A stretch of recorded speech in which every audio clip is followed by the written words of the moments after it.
bringing you the latest hip-hop news and discussion that you can be involved in. So stay tuned. We'll be right with you live, guys, live.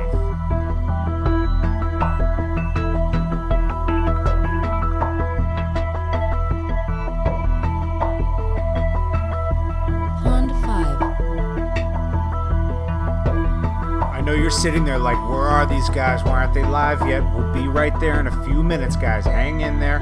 Stay tuned in. Keep the broadcast going.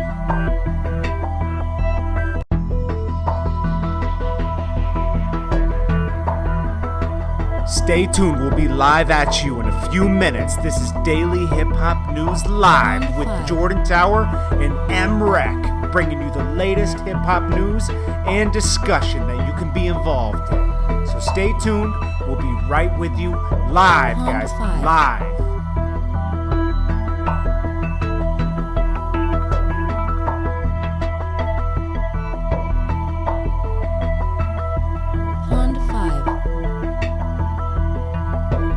I know you're sitting there like, where are these guys? Why aren't they live yet? We'll be right there in a few minutes, guys. Hang in there. Stay tuned in. Keep the broadcast going.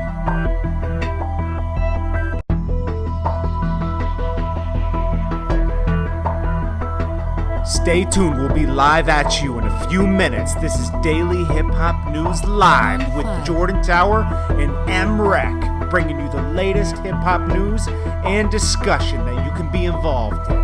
So stay tuned. We'll be right with you live, guys, live.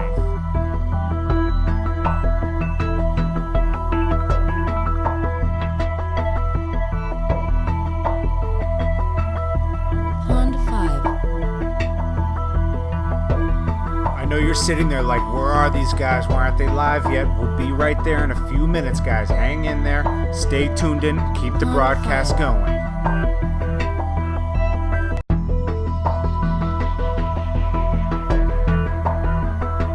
Stay tuned. We'll be live at you in a few minutes. This is Daily Hip Hop News Live with Jordan Tower and M-Rec, bringing you the latest hip hop news and discussion that you can be involved in. So stay tuned. We'll be right with you live, guys, live.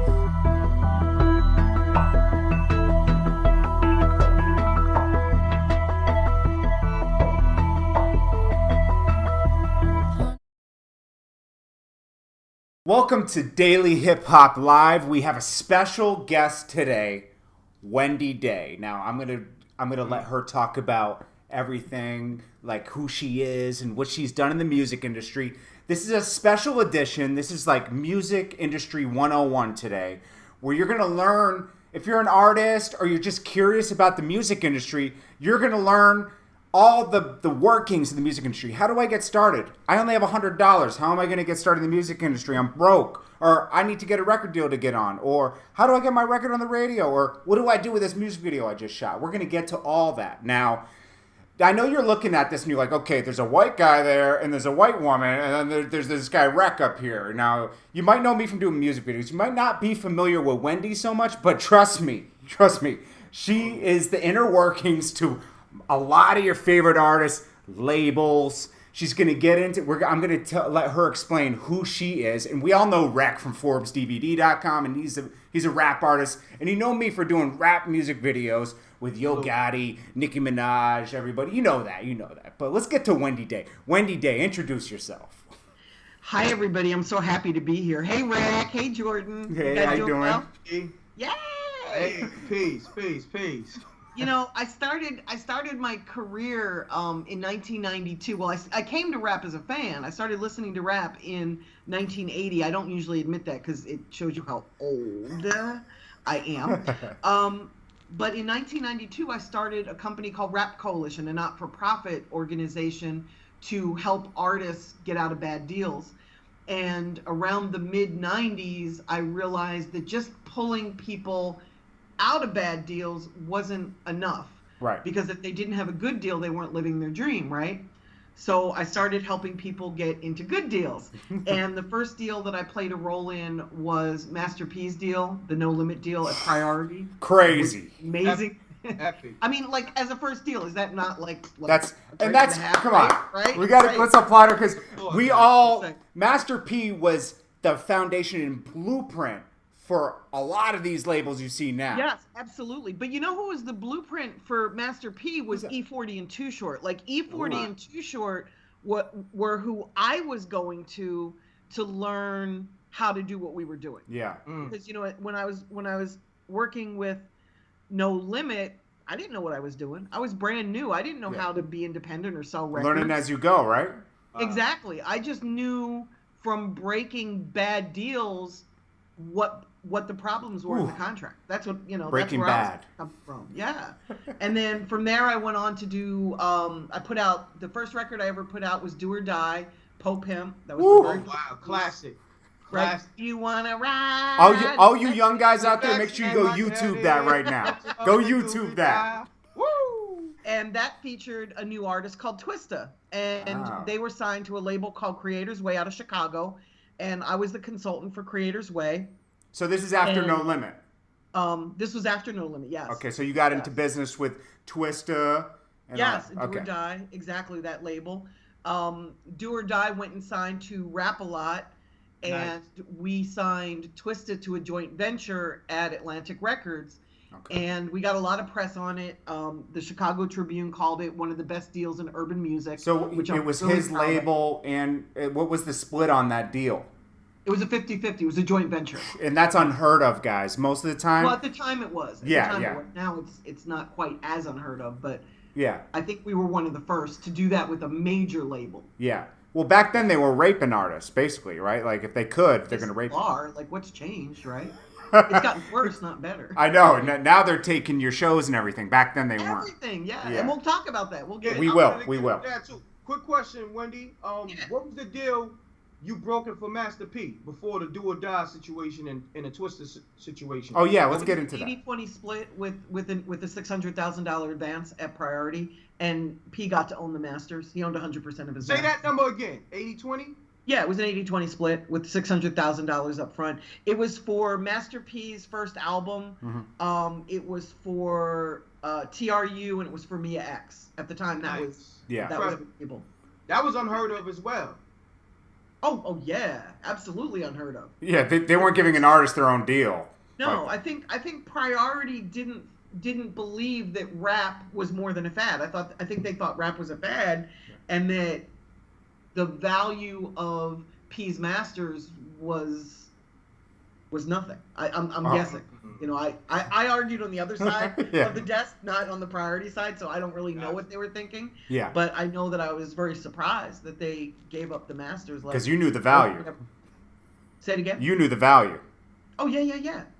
Yeah, I was a rap head. Remember, I was listening to rap since 1980, even though my taste was more lyrical. Like, my taste has always been more Raz-Kaz than Master P. Right. You know? Although I love all types of rap, and I work on the business side, not the creative side, so I care more about artists making money than I care about talent. And I know that's kind of a shitty thing to say, but it's the reality. I want to make sure that artists get paid what's fair, whether they're, Kendrick Lamar, who's super lyrical, Yeah. or the Migos that are super party and energy, So Gotcha. for me, it's not, for what I listen to, I care about lyrics, but I care more about the artist getting. Can I ask you a question more about the Master P deal? Sure. So, like, how did Master P find you, or you find Master P? I had pulled a group off of Island Records called the Chameleons, Okay. and the Chameleons with a K. Okay. And the one of the guys from the Chameleons, his name is Popan, who still raps, by the way. Popan's cousin was a guy named Tobin Costin, and Tobin was the guy that was running No Limit for Master P. And they were questioning whether the person that was bringing them into Priority was trustworthy or not. It was actually EA Ski's manager. Okay. And because EA Ski was already signed to Priority, they were a little bit nervous about somebody being signed to the label already brokering the deal, which is a natural concern. Yeah. It turned out that they were trustworthy. Okay. But it was a natural concern for No Limit to have, like, you know, when somebody signed to the label and they're bringing you into that label, you know, isn't there like a little benefit there that might not be to your benefit? So they were a little concerned. They brought me in just to sort of make sure that everything was on the up and up. Okay. And again, it was an awesome deal to be part of. I mean, there were a lot of people part of that deal. It wasn't just my deal. Right. You know, I'm going to talk about Cash Money a little bit later, which was just me and my lawyer. So that was like my deal. You know what I mean? So I feel a little more protective. Thank you. Welcome. Thank you. But after, let me take a step back because I'm leaving out some background here. Okay. After doing the deal for Creators Way, which was the label that Twista and a bunch of people were signed to, I then went on to speak on a panel in Detroit, right? And it was at the Athenaeum Hotel, which is still there today. Yeah. And outside of the Athenaeum Hotel, these guys were standing around in a cypher and they were rapping. And I had Rhymefest with me. Rhymefest is a rapper from Chicago. Wow. He's actually one of the people that wrote on Jesus Walks for Kanye. Kanye West, yes. Exactly, which is kind of funny because he's Muslim. But anyway, I had Rhymefest with me, and he said to me, you know, I was hungry. We hadn't eaten. We had driven from Chicago, and then I came in to speak on the panel. I hadn't eaten, and I was starving, and, you know, I'm a fat girl, so I like to eat. And we were trying to go to Denny's to have some lunch or dinner or whatever time of day it was. Yeah. And I heard this kid rapping. It was a white rapper named Eminem. And, you know, I didn't pay much attention because, like we all know, that, you know, white guys can't rap, right? Especially back then. This is in the early 90s, white boys can't rap. And this is at Denny's? Right, it was a myth. This is outside of the Athenaeum Hotel. Okay. I was trying to go to Denny's. Oh. So I was in a big fat hurry to get away from the cypher. Yeah. But Rhymefest was in the cypher and he was rhyming with M. And, you know, I come on, I'm hungry. Can we leave already? Yeah. So Eminem hands me a demo. It was a tape, right? Remember cassette tapes? Yeah. He hands me a cassette tape and we get in the car and I throw it on the floor in the front seat. This is kind of an embarrassing story to tell. But keep going. I'm going to because like, I'm not shy, right? So I throw the cassette in the front seat, and my mindset is food because I hadn't eaten in like 24 hours. I was starving. Yeah. And this is the Eminem demo that he gave you. Yes, Eminem handed me his demo tape, and I threw it on the floor in the car. And Rhymefest is in the passenger seat, and I throw it on the floor of the passenger seat because I'm in a hurry to get to Denny's. Right, that's all I'm thinking about. And you know, cars in first. Gotcha. And Rhymefest is looking at me. You know how when you're driving, I hadn't pulled out of the parking space yet, but you know how when you're driving, you can feel when the person next to you is like staring at you? Yeah. So I look at him, I'm like, what? And it's like he was shaming me, right? Yeah. But it's like I felt like I knew what it was about. Yeah. I knew it was because I didn't listen to the demo. And he's a rapper, and that matters to him, right? Yeah. And normally I would listen to so that's what really happens to the demos, huh? I just really wanted to go to Denny's. You were just hungry at the time. Yeah, I felt I was ashamed. I was like, give me the cassette. So I popped it in, and now we're moving, right? We're into the first song, and I leave the hotel, and I get on the highway, and it's banging. Like, oh my guys, like it's banging. Can I swear? Yeah.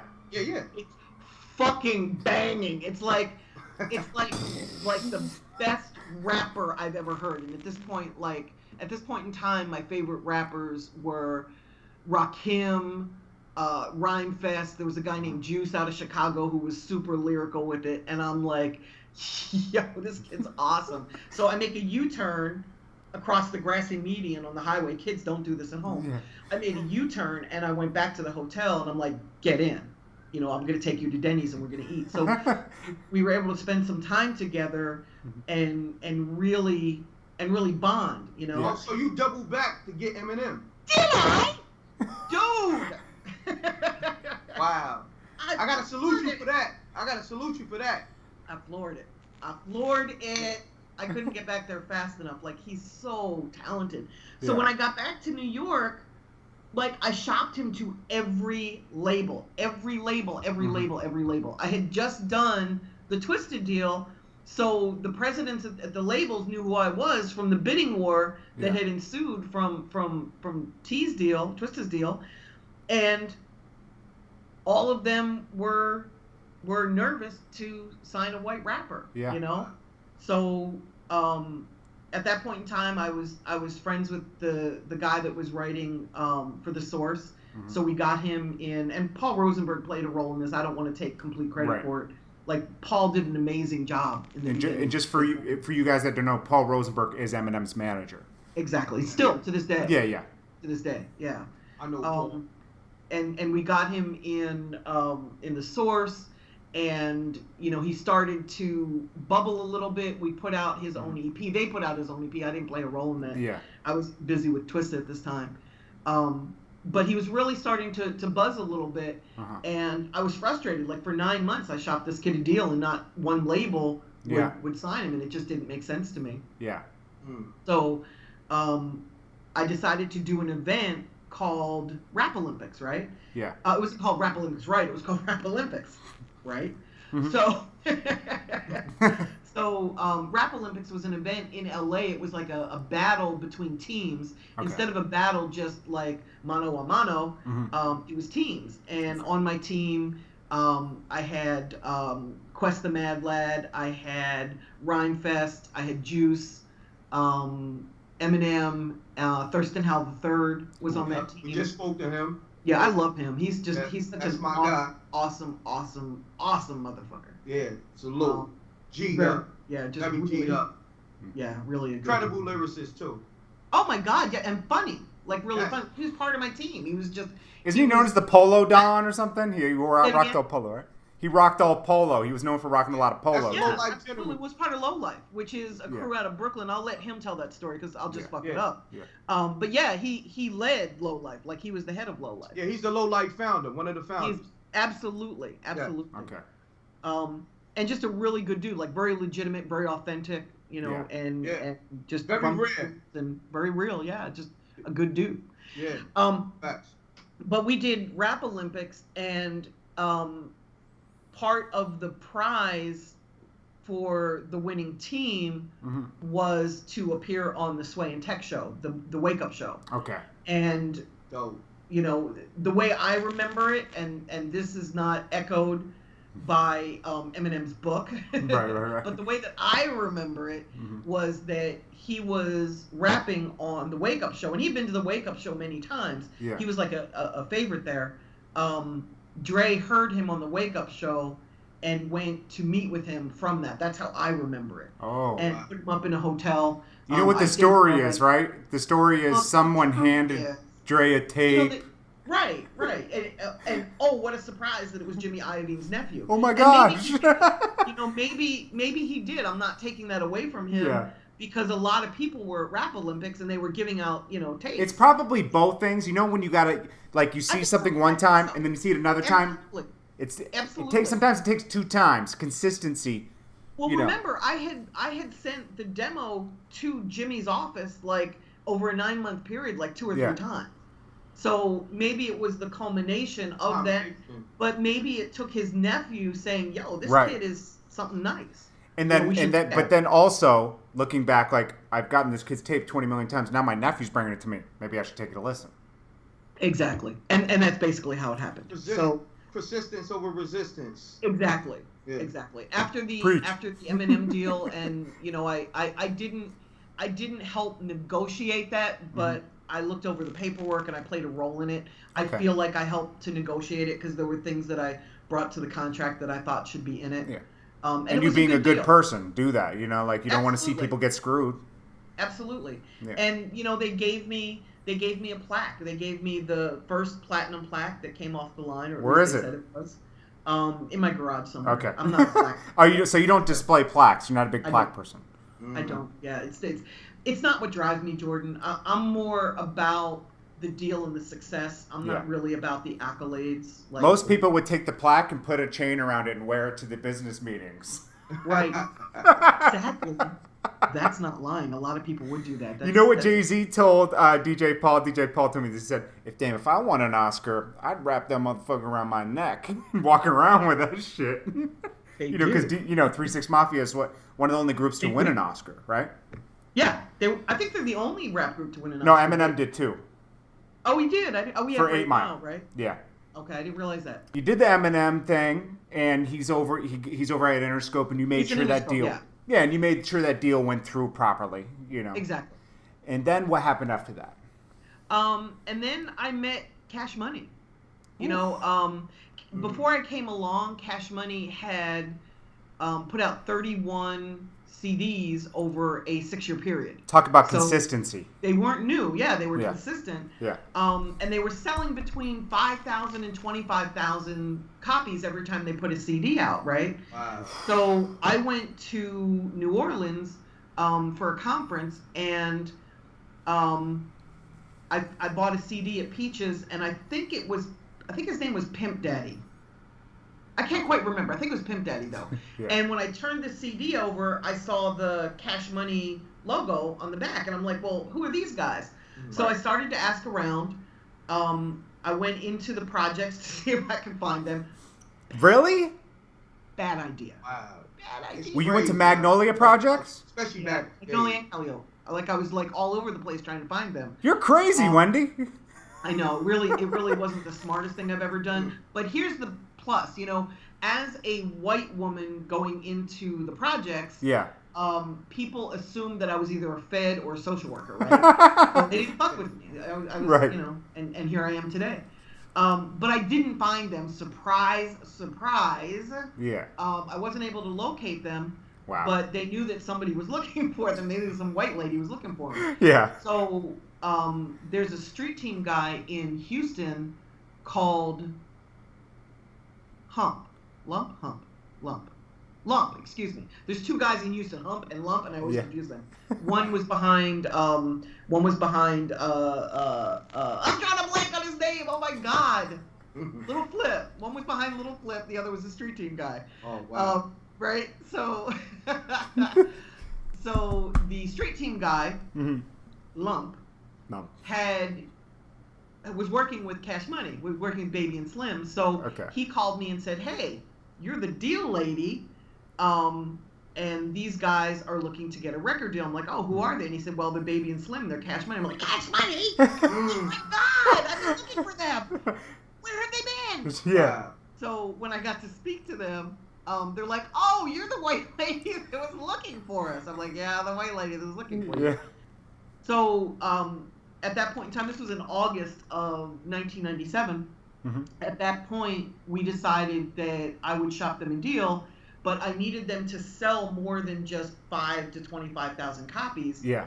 Because I knew that to get a good label deal, they would have to be selling like 75,000 to 100,000 copies of each release. And the only reason they weren't was because they were working just in New Orleans and Houston, like that whole I-10 corridor, right? That's where they were working. So they were dropping off their own CDs at local hip-hop shops. Yes, absolutely. That's crazy. Yeah, they were doing it like... Guys, this is the term out the trunk. Out the trunk with Yes, out the trunk. We had that work in the trunk. Yeah. Absolutely. But they were, like, fans really loved their music. Like, their whole movement was just incredible, right? Yeah. Myself included. And when I started working with them, I expanded their marketing area from just that I-10 corridor to the entire South. At that point in time, the attorney that was helping me shop the deal, his name is Peter Thea. Peter's firm also represented 3-6 Mafia. So we were able to put Cash Money out on tour with 3-6 Mafia throughout the Mid-South to sort of expand their territory. Oh, wow. So Cash Money was opening up for 3-6 Mafia? Yes. Wow. You never know it because there's so many artists with Cash Money, they rented a tour bus. And, these guys were making indie money, so they had money. It looked like 3-6 was opening for them, even though that wasn't the case. Right. That's crazy. Cash Money was pulling up in a tour bus, and 3-6 was pulling up in, a little white van. So basically, not to cut you off, no, because Baby said, when I was 18, I had $1 million. And you basically confirming that. When I met them, they were millionaires. Absolutely. Wow. Yep. Salute the I mean, they had the talent. Like, I didn't find the talent. They already had the package. Who was the talent on the label at that time? Shine it up. Who was the talent at that time on the label? BG was the biggest selling artist. Okay. Juvenile was there then. Wayne was there. Wayne was actually my favorite. Yeah. Wayne was the most lyrical back then, but he was young. Yeah. Their favorite was BG. They also had Magnolia Slim, who became Soulja Slim later. He was originally part of the team. A female rapper, Miss T, I think her name was. Okay. I think she was part of the original. UNLV was part of the original. So BG was the biggest selling artist. Wow. Yes, BG had sold 25,000 CDs. Because when we think Juvenile, right? Well, Juvenile was the biggest once they got of course to Universal. But BG was the foundation. When I met them, a year and a half before Juvenile blew up, it was BG was their biggest. Chopper City in the Ghetto was their biggest album, and he was their favorite. Crazy. Like they had love for BG, like I can't tell you, like it was crazy. Yeah, like, he was their favorite, you know. Wow. And so we shopped them for 9 months. Our first offer was for Juvenile from Penalty Records. It was for $75,000 just for Juvenile. Okay. Wow. And you know the value of Baby and Slim was they let me say no for 9 months. Like they got it. They understood they were making more money than they were getting offered. Can I tap into something, guys? The power of no is powerful. I mean, my God, yeah. When you have when you're able to say no, that's priceless. It is because it showed the labels that they weren't going for the okie doke. And, you know, the labels weren't out on the streets like the way we were, so they didn't know how hot Cash Money was. In fact, when I first, I wrote a business plan for them, and I was shopping a business plan because they had so many artists and they had such a great track record. Like I said, 31 releases over a 6-year period. Yeah. So I was shopping them with their SoundScan. They didn't have radio play at the time. We were shopping the SoundScan and the business plan. And when Universal first got the offer, Melda Winter called Peter Thea. Peter Thea was my attorney and their attorney. Yeah. Melda Winter called Peter Thea and ripped him a new asshole, like yelled at him. I remember Peter calling me saying, oh my God, I really offended this guy. I don't know why. Like, I see the value in this label, and he just thought like I was, asking for some crazy type of deal. And then right at that time, Dino DeValier, who was the A&R, had discovered Big Timers, which was the last album that we had put out. Right. This was in the fall of 97. And he brought it into the label, and once he brought it into the label, it showed Universal that we really did have something. Okay. And we started moving forward, negotiating the deal. There were a lot of labels that we were negotiating with, pretty much everybody. Yeah. Because these guys had such a track record, and as I was on the team, I was making sure that we sold more than 25,000 records. Like how did you do that? We went up to 75,000 by expanding their territory, their area. Okay. Instead of just working Louisiana and Texas. Yeah. And Jordan, the other thing that I stressed to them was they would put out a record, and Master P was also doing this. They would put out a record, work it for 6 weeks, and then drop another record and forget about the one they just put out. And in 6 weeks, you can't sell enough records. It's too short.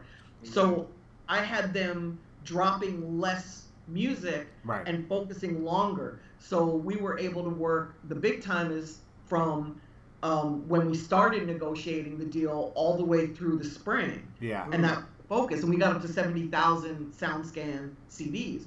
Back then, when you were selling 75,000 CDs by SoundScan, you were actually probably selling closer to 125 to 150,000 because there were so many stores selling rap that weren't SoundScan stores.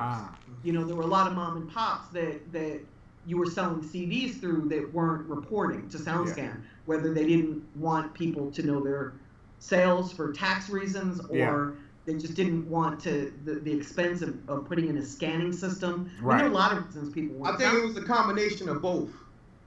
I think so too. But we sold a lot of CDs, and when the SoundScan numbers were so high, that's when the major labels were like, oh shit, we should be looking at this. Yeah. And the deal went from $1 million to $2 million to $3 million.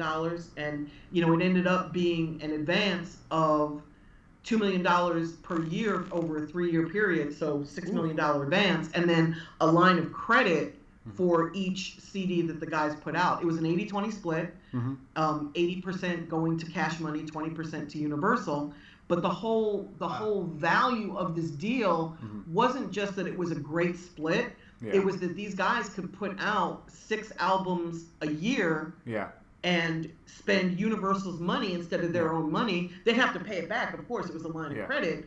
But Universal was also willing to allow them to hire outside people. So, for example, if they were putting out Juvenile and they felt that an outside person, like maybe the guy at Sony, was better at radio, they could go hire whoever they wanted. They didn't have to hire inside of the Universal building. So they were able to do whatever they wanted. They'd have to pay back the money to Universal, but Universal would fund this. And when has a major label ever said, we'll give you the money and you can go wherever the fuck you want to spend it. You don't have to spend it in-house.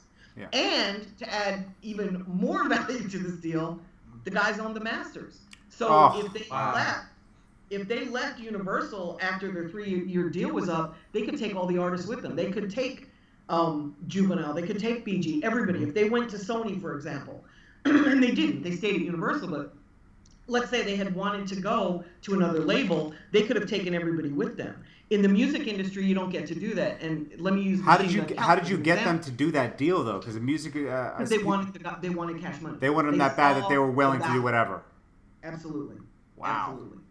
You know, there's a point where you're negotiating deals and you get to an amount of money that's almost ridiculous, and then you can kind of back down on some of that money and say, you know what, instead of giving me this last, X amount of dollars, give me the masters instead. Or that's a great negotiating technique that I've never thought of. That's good, ingenious. Yeah, absolutely. Yeah. It's not. The truth is, it's not about the money. Like, these guys were making money. Everybody needs money, right? I'm not belittling money. But when you're doing a deal, sometimes there's shit that's more important than the money, like the success, And at that point at that time in the deal, Master P, No Limit was on a decline, and Cash Money was just coming up. So one of the ways that I was pitching Cash Money was they're the new No Limit, and everybody saw how successful No Limit was. Wow. And we proved by them having a 6-year track record that they weren't new to this and they weren't going away anytime soon. Right. And look how long they've lasted. They've been one of the longest lasting independent labels in rap music, in urban music. So it's really kind of exciting. Yeah.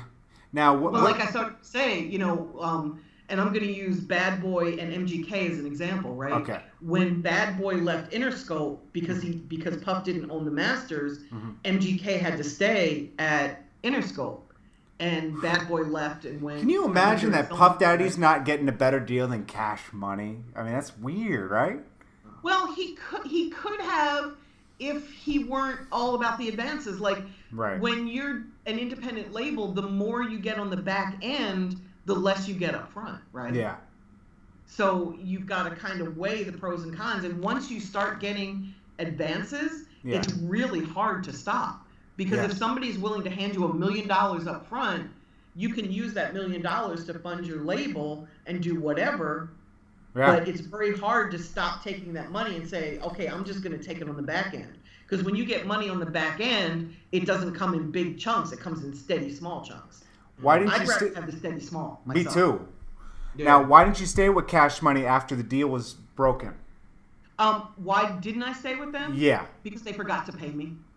Ooh. We'll get to that later. Yeah. That's a lot. That's in the losses category. And there's so much on the internet right now about that I'm not going to. We don't even have to get into that. Yeah. But I'll tell you this: like, after they didn't pay me, I sued them, and they paid me. She got paid. I've been paid. I'm happy. Yeah. Life is good. Yeah. But as time has gone on, like when it first happened, I was like, oh my God, I got them a $30 million deal. Like, who doesn't pay the person that gets you such a great deal? Since the amount is out there, you could say the amount so people can be flabbergasted.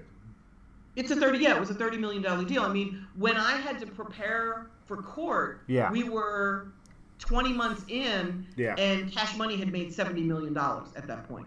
So even though it was a $30 million deal, they were already a $100 million company. Can you say what they defaulted you on? Say it again? Can you say what amount they defaulted you on, or is that out there? No, Okay. I can't. Okay. I signed a non-disclosure. Okay, so we'll leave it at that. But it was a way smaller amount. It was the price of a Lamborghini. Okay. Okay. That's fair. It was the price of a Lamborghini. Hey. Okay. But she's happy now, guys, so let's let it in the past. Yeah. It's just history. It's hip-hop history. It's just hip-hop history, right? Yeah. But at the time, I didn't understand, like, why would they do that? And, you know, they say that time heals all wounds because as time has gone on, I've realized that they don't pay anybody.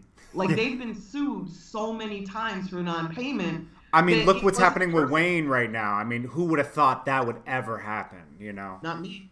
Yeah. I gotta tell you, if Wayne was signed to me and was making me all those millions, I would cut him a check butt quick. And if my contract said that I only had to pay him $1 million and I was making, you know, $50 million from him, I'd be like, dude, take 10. I know what Rec wants to say. I know what Rec wants to say. I want you to funny you said that because Irv Gotti just said that. He said, if Wayne was my artist, I'll pay him double. Me too. Because he was the foundation of that label. Like, he is that label. Yeah, and he kept it alive at a certain point when it was declining. Absolutely, he did. Yeah. Absolutely did. He was also always my favorite artist. Like, I always saw the benefit of Wayne. I don't know if they did or not because they were really so hype about BG. Yeah. But as a New Yorker, like somebody that really liked lyrics, the music, I think the music that Manny was making for Wayne was extraordinary. I think yeah. And I think that Wayne was the one artist that could last without Manny. Like, he went on and excelled even without Manny as a producer. Yeah. So you saw the second coming of Lil Wayne back then. Yes. Wayne was like 13 and he was just incredible. He's gotten less lyrical as he's aged, but when he was 13, he was wicked with it. Yeah. Wow. You know, and as he's grown, he's gotten more into the whole stream of consciousness rap, so it's a little bit different than what he's growing up. Yeah. Also, growing up, also drugs, you know, not to put his shit out there. Yeah. Been pretty open Let's about keep it real. And stuff. You know what's funny about the drugs thing? I knew him when he was young. You know what's funny about the drugs part? Shorty Low told me before he died, I was in the car with him, I was like, yo, we were just talking about studio stuff. I was like, do you write your own music? You know? I was curious if Shorty Low wrote his own music because he was from the streets, right? And he said, yeah, I write my own music. And I was like, really? And he's like, yeah, but like it got worse. I wrote my biggest hits on drugs. I said, he's like, yeah. And he's like, when I stopped doing drugs, I lost that feeling. I said, do you feel like you thought that you needed the drugs to write hits? And he's like, yeah, I think it was a mental thing. And I said, damn, that's what must have happened to Wayne when he came out of jail and he couldn't do drugs like that anymore. It's a mental thing. He still got it, but it's probably a mental thing. Like, I can only write that music when I'm doing lean or this, you know? Like, I can't answer for Wayne. Only Wayne can answer for Wayne. But, you know, it's just interesting. In fact, the only group that I can think of was Aerosmith, right? They got sober and they still wrote hit records. Like, they did better sober than they did when they were... But they hated each other more. Yeah, that's a good point. I guess the drugs take off the edge. Yeah. My mom always talks about Aerosmith like, screw them. You know when you know somebody when they were before, she was at a diner, I guess, up in Massachusetts, and she knew them. They used to perform for me, and, you know, screw him, you know. That's so cool. You know, it's just funny to hear my mom talking about that stuff. Yeah, because she's your mom. Yeah. It's like, Mom, were you a groupie? No, just... That's very funny. And then, you know, let's hope the best for Lil Wayne and Birdman. Hopefully they work it out because they were like father and son relationship. I agree. mean, you know. Like, it's more than just the music. It's just, you know, as an outsider looking in, it's just really hard to watch. It is because, like, come on, that was really painful. It was amazing, that bond. I agree. You know, and you can't get that chemistry with just anybody. You know, you meet a few people in life that have that chemistry. And once it's gone, you can't get it back. I wish Birdman would realize that and really just sit down and work it out, man. You guys, I was like, fuck money. Money comes and goes. It's such a stupid thing to lose a relationship over. Yeah, and you really realize that when you, like, I just lost Shorty Low, and you really realize how special someone is when they're gone. Yeah. You can't talk to them anymore. It's like Exactly. sad, man. You know. Exactly. So You gotta just cherish life and relationships. I agree. Especially good relationships. Yeah. I agree. You know? And we've You lost gotta so cherish many that. people in hip hop. Like it's just crazy how many people we've Yeah. lost. Were you familiar with Stack Bundles, Wendy? I'm just curious before we get on to the next topic. I know of Stack Bundles, but no, I didn't know. Oh, okay, I did one of his only videos, and that kid was like, Rec knows, we were on the circuit at that time. Phenomenal. That was like going to be top 5 for real. Yeah. Like, I recommend you go back and just list like the I way will. he I'll was check it spitting. out because The way I've he was spitting never was really great. done that. Yeah, I'll send you a video. We've got into the Cash Money deal. We know who Wendy is now, and now you know that she's a major part of the foundation of music that you know today. Okay, so now that you have the respect, you put some respect on her name. Yeah, put some respect on her name. But you know what, Jordan? Like my past, it's great, and I don't take anything away, and I'm so blessed for being able to do some amazing deals. Yeah. But I'm more excited about like the stuff that I'm doing today because all of the artists that I'm working with are independent, and to me that matters so much more than somebody doing a record deal today. Plug I'm them sorry real to cut quick. you off. Plug them real quick. The artist that you're working with right now. Trouble from Duct Tape, and, Okay. and he's doing an amazing job. Like artists today, when you put out your own music, provided you have the proper funding to Yeah. market and promote yourself properly, Yeah. you can make $100,000 a month in streaming and show money. You can make Yeah. $200,000 a month in streaming and show money a month. Like you Yeah. do really well independently. You can't if you have no money to invest in yourself. Right. But if you've got money to spend on marketing and promoting yourself in a in a large enough area, Yeah. you could really make a nice living doing this. Yeah. You can feed your family. Especially if you're a hustler. Yes, yeah, you got to work. Yeah. Yeah. Absolutely. It doesn't just work. get given to you Really guys. You gotta. God doesn't just come down and say, "Here's your success." You have to actually put the work in for God to bless you.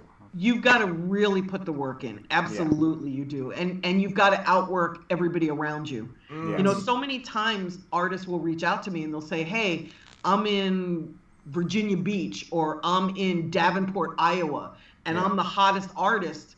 You know, I want to get a deal or I want to start, making money doing what I'm doing." Yeah.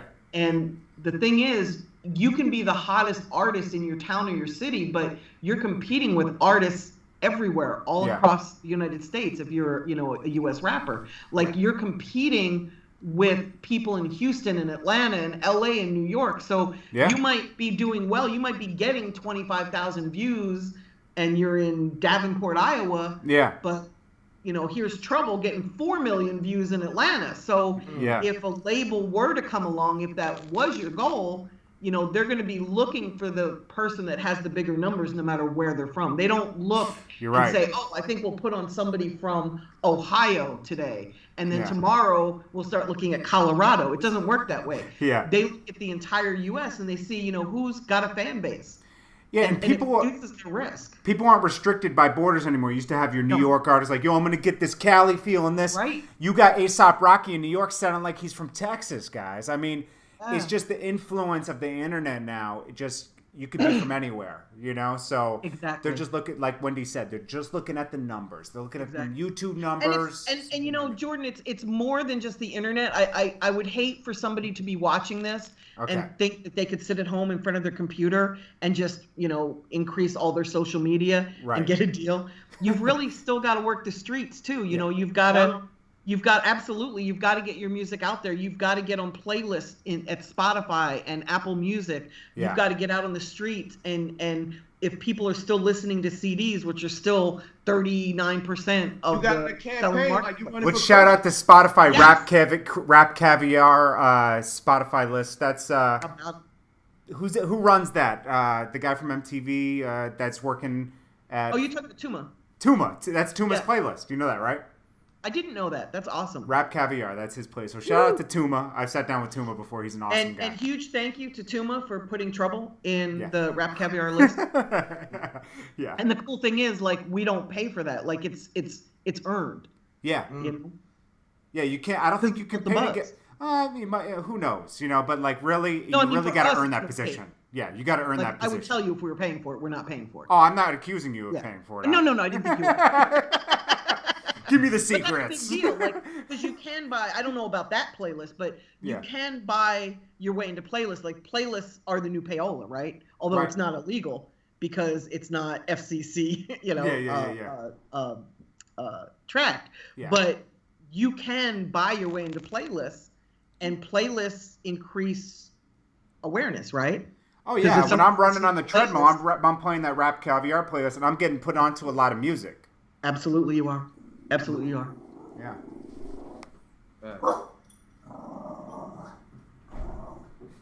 Your dog is spazzing right now. This is one of the realest broadcasts out here because you're gonna hear everything that's going on. You hear Wendy drinking from her water cup. You hear my dog barking. Diet Pepsi. Oh, it's Diet Pepsi. I can hear you when you sip it. I can hear the vocals. Okay, so let's get into, like, if you're an artist out there, okay? This is like, we're going to give you a foundation of how to start your career, so you're not thinking like, oh yeah, I can't get on because I don't have a record deal, or I need to be on MTV, or I need to be on the radio. You don't need that. You don't need to start there. No. Absolutely. So you're against a record deal now, right? That's the last thing I heard. Yeah, I am. Since 2005, when they became 360 deals, and I wouldn't be against a 360 deal if the major labels actually helped artists make money in that area. Like if they were actually doing the work to get an artist into film and TV, or to set up the tour and route the tour, I wouldn't have a problem with them taking a percentage. Right. But the attitude is that the major label is building the fame for the artists, so they feel entitled to have a chunk of that money. I don't agree. Your job is to build fucking fame. You don't get extra money for doing your job. You get what's fair and acceptable. You get what's right. So labels don't put the work in anymore to get you hot. Well, they get you hot, but they don't take you and set up a tour and route the tour. It's your hotness that lands you the booking agent that gets you the tour. So if you're an artist and you're in a 360 deal, you might have to pay your label 30% of your tour income. 10% goes to your booking agent. So you're making less money touring on a major than you would as an independent. Why do you think Dave East signed? Say it again? Why do you think Dave East signed to Def Jam recently? He was on Mass Appeal, doing well. I wonder why he signed to Def Jam. He must have had a good deal. I don't know. Well, I don't know.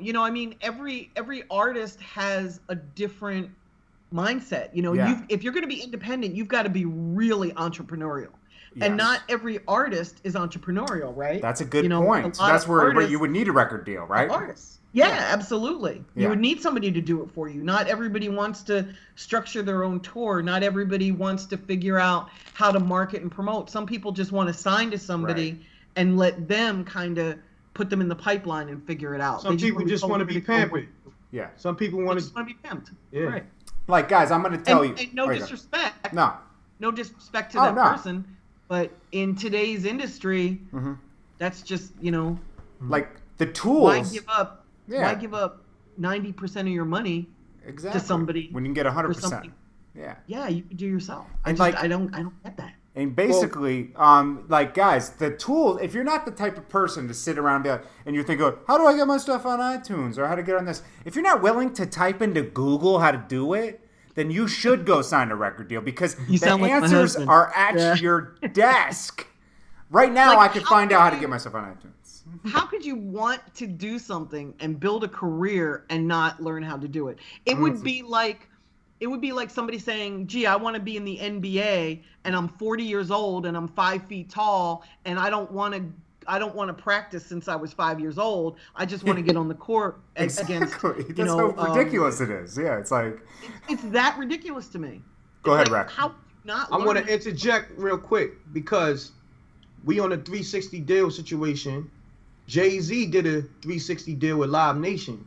Yes. Can you go into that? Yes, and let me tell you that I don't hate 360 deals when an independent artist does a 360 deal with their investor. or a partnership deal, like a 50-50 split, maybe not 50-50 on touring, maybe 70-30 on touring, I have no problem with that because that investor is putting up the money that allows the artist to go hire the consultant or hire the team that will actually do the work. Remember what I said about the major label? What bothers me isn't the 360 deal. It's that they don't do the work to get you the placements that they take a piece of that they take a chunk of the money of. But when you've got an investor, they're helping you to put a team in place so that you can hire the best and the brightest to help you move forward in your career. They should absolutely share in that. Yeah. It's not like they're sitting back going, okay, you go do all the work and just give me the money. They're giving you the money so that you can hire the team to help you move forward. Oof. Okay. Right. Does that make sense? It does. Yeah, I got that. Because I know in Jay-Z case, he got $200 million up front from Live Nation. Right. I don't know the numbers of that deal, but I do know that that's the biggest tour company. Like, why wouldn't you? They're huge. Like, I see the benefit of that. He their can network make that money is there back for them to touring. Yeah, exactly. Right? So that kind of makes sense to me. But would he do that same deal with Def Jam? I don't know, because Def Jam isn't the biggest touring company, and he's at that point he was already famous. Yeah. Like, once you're famous, why do you need a major label? Like, what can they do? You know all the radio people, you know all the DJs, Exactly. you know all the bloggers, you know all the promoters, you know everybody. Why would you stay on a label unless you were contractually obligated to? Why would you do that? Some people just like to be pimped. They don't want to do the work. They don't want to do the work. I guess that's it. Yeah. But at this point, they're multimillionaires, so they could hire their own team to do the work. Yeah. Okay, so let's start from the beginning. If you're an artist watching this right now, you want to get the insight on how to start and kickstart your career right now. Right. Okay. So I think that can I add something before you move Let's forward do it. process? I think that we need to tell artists that they have to make great music, not good music. Exactly. Great. Yeah. Because it's so oversaturated right now that you can't stand out if you're just okay. You're just good. Right. Yes. Your goal is to build a fan base, and to build a fan base, you have to have great music. Great music, not by my standards, not by Rex standards, not by Jordan standards, but by your fans' standards. Can I interject? We're there, right there. Okay, I look at it two ways. Okay, either you're going to make really great music and stand out, or you're going to outwork everybody in the music industry. You have to do both. Oh, I think both. I would argue you have to do both. But let's look at little B, okay? Okay, from the pack, okay? I met this guy in 2010. Yeah, he's very, very weird, egocentric guy, okay? And I looked at him in the music. It wasn't my type of music, okay? But I still got him in the studio and got him into a better, recording stuff. I helped him where I could, okay? Because he was hustling, right? Yeah. And I respect the hustle. So me too. So basically, this guy, I do. He released a video like every other day. Wow. And it caught on. And it's not that good. Wendy, if I played it for you, you'd probably be like, it's not my type of music. But he had content out there, Jordan. Like, he was, awareness. He was building awareness. I love that. That's true, but I think sometimes when you release a lot of content, people see your consistency. Sometimes they just buy into the whole work ethic part about it too. I'm not saying this is the route to go, guys. She's right about you got to make great music. I mean, that's the best way to do it, obviously, because talent will always outweigh hard work at the same time, right? Right. Yeah. So, but there is another way to get in, is just oversaturate. Sometimes that could work against you or it could work for you. It's like flipping a coin. Right. I remember when Gucci Mane was oversaturating. That's really... He is right now. He's about to drop another album. Oversaturated. He's about to do the same thing. He's about to drop Woptober in a few weeks. He just released everybody. I mean, but he obviously people were checking for him. He's pulling a DMX. 2 albums. One. You remember that? Right. Remember DMX first album? Then right away he followed up Flush My Flesh, Blood of My Blood. I remember that. And it worked. So he's and back then that was amazing, Jordan, because remember it was like a year to 2 years before somebody would put out their next album. Like the cycle was so spread out, and now my artists, we try to put out records every 3 to 4 months.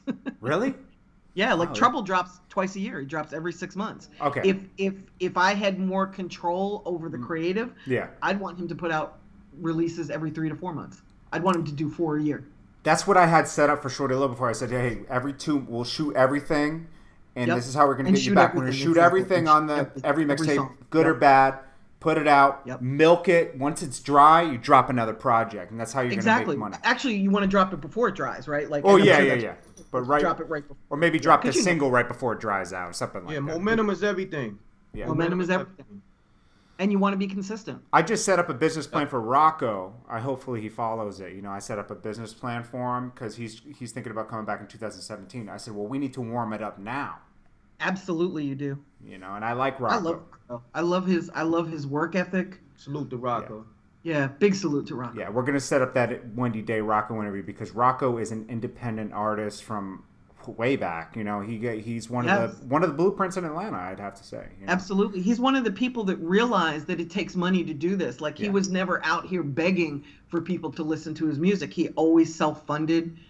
For those of you who don't know, he owns a piece of free bands of Future. Yeah.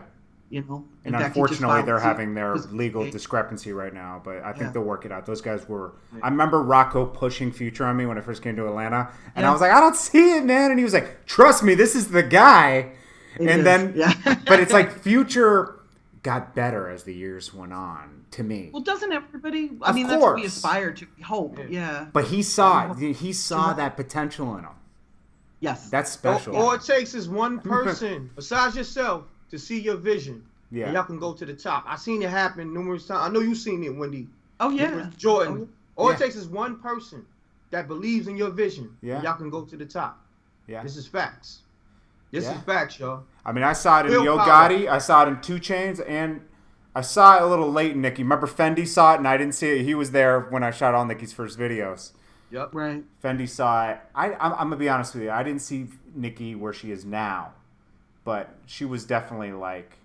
I didn't either. I'm with you, Jordan. I didn't see her early on, but when social media first came into play, she manipulated it beautifully. Like she was everywhere. Yes. Her social media game was phenomenal. And when I saw that, I knew that it was going to take her to the next level. She was to social media what DJ Khaled is to Snapchat, for those of you that weren't around. That's dope. That's a she dope was analogy. killing it. Bars. Killing. He was killing. Yeah. Okay, so guys, this is the portion we're going to get into where if you're a new artist, you're an artist sitting there, or you're just wondering how artists start, like where do you begin? You got a few dollars in your pocket. You don't have enough to go to radio. You don't have enough. You might have enough to shoot a music video. Maybe you don't. We're going to give you all these tools. It's not hopeless. There's hope. Okay? And you got to start somewhere to get to the next step. Okay? And that's what we're going to help you with now. You got Wendy Day up here. You got Rec, and you got me. Okay? And we're all going to give you a little bit of insight just to get that foundation started. And then we'll have an open forum maybe a week from now where you can ask your questions. Okay? So, Wendy, where would someone start? Say they have $1,000. Okay? The first thing they're going to do, they're going to start with great music, right? Yeah. The next thing they're going to want to do is start building content. So if I were them, I would start shooting videos to my music. Can I chime in right there with the videos? Sure, just absolutely. We'll do it step by step so you guys don't get lost. That's your thing. Oh, I can't afford a camera. Oh, I can't do this. Well, you have one in your pocket, guys. It's called an iPhone. Okay? Rec sends me a video once a week off his iPhone. I edit it for him. And he puts it out because you know what? He's doing DVDs, this and that. He doesn't have time to shoot his videos, and he doesn't have necessarily all the extra money to go shoot all these videographers and stuff because he's running a website. He's running a business, okay? And his funds are going into his business, and music is his passion. But he wants to fuel it. So guys, you film yourself. All my money going to my business and to my kids. Yeah, of course. Yeah, no, Rec is a very... This guy is an entrepreneur, guys. That's a motto. So, guys. So on your iPhone or on your Samsung, not only does it come with a camera that's HD, right? You got editing software in there, okay? Now, something's better than nothing, right, Wendy? Yes. Yes. Yes. Yes. And you got to do branding. I always recommend have your logo or something come up before a music video so people know that's you and they're attaching something to you. Like I took my branding from DJ Clue, being around people like Clue and everything. Clue, on a Clue mixtape, he always go, DJ Clue, Clue, Clue. I said, you know what? How am I going to be a videographer and stand out? So I would make sure Jordan, Tower, Film. So you knew that this video was about to be hot when you watched it, okay? Right. And I branded myself like that. So you film and yourself. Producers need to do that as well, like producers and rappers, but especially producers. And they started doing that. I don't know who the first one was, but you hear, Metro on the Beat, and all those guys, right? Zaytoven has his sound. I love that because then I know right away who made the beat. DJ Premier was the first one, I think. Was it Primo? I think it was Primo, right? Right, Rack? You had that little sound. Yeah, and then also Primo, his signature sound was the scratches too. So during the hooks. Do something, he would do the scratch choruses on the record. And he was an expert at clearing those scratches. He was scratching a Prodigy record on like what was it? Someone else. Yeah, he was just Primo's. That's my homie too. Salute to DJ Premier. So guys, you film yourselves and you can edit right on your phone. And if you don't know how to do it, it's called something called YouTube that has tutorials. Google. Google, yes, YouTube. It's all connected. It'll teach you how to just type in how do I do a music video on my iPhone, and I guarantee you there's a tutorial for it. Okay, so what's next, Wendy? You got the visuals. I love that. So you want to make sure that you have your content. You want to set up. How basic are we going? Like, I need to set up a website, social media. That basic. And guys, you can set up your own website too, right? Absolutely. And all your social media. Yeah. And the challenging part in that is making sure that you have the same name for all of your social media and your website. Yeah. So if your name is John Smith, it's going to be a little bit harder for you than if your name is Abacabubba, which probably is not taken, So you want to choose your name wisely. Exactly. You want to have your website also be, like I have rapcoalition.org, and then my Twitter is @rapcoalition. My Snapchat is @rapcoalition. Yeah. Everything is @rapcoalition. Mm-hmm. And that's really important to have. Except my YouTube, I really screwed it on that one. But you want to have @rapcoalition. You can always change that, Wendy. I'll show you how to do that. Will you show me how to do that? Because I need to do that. I got you. Absolutely. Thank you. Yeah. But you want to make sure that you set it up, and then when you're starting from scratch, you're going to have to find artists that have a similar sound to you. Yeah. So meaning if you're Trouble, you might go into Yo Gotti's and Kevin Gates' Instagram and Twitter and follow some of their fans. Okay. So that their fans might follow you. That's good. That's good. Yeah, I like that. That's a great technique right there. You're starting from nothing, right? Yeah. So you've got to start building your fan base. You can't go in and follow 10,000 people. It doesn't work that way. Right. You're going to have to use Google to find out what your maximum amount of followers can be. And then the ones who don't follow you back, you just unfollow them and then go the next day and find more. Every other day you want to do it. And start building your content, your followers that way. Yeah. You also have to make sure you have good content. You have to engage them. You can't just put links to music and think people are going to be interested. Right. You're going to have to talk to them and interact with them. Yeah, show your personality, guys. Give your insights on the new Game and Meek Mill beef. Maybe do a little video on that on your Instagram. And, to your thoughts, because people will connect to you. You're more of a real person when you're talking about current topics. Yes, show them your real life. And Rick, I'm going to use you as an example. Like, I don't know you that well, but I look at your background and I see all those wonderful photographs. So it tells me that you've got not only an artistic eye, but you give a fuck about people because I see them in the background, Definitely. Your room, your content, it's very warm. So I know now that you're a warm person. So there's so much that I can get just from looking at you, and your followers are going to get that too. Like if you shot this as a video and put it on your on your Snapchat or your Instagram,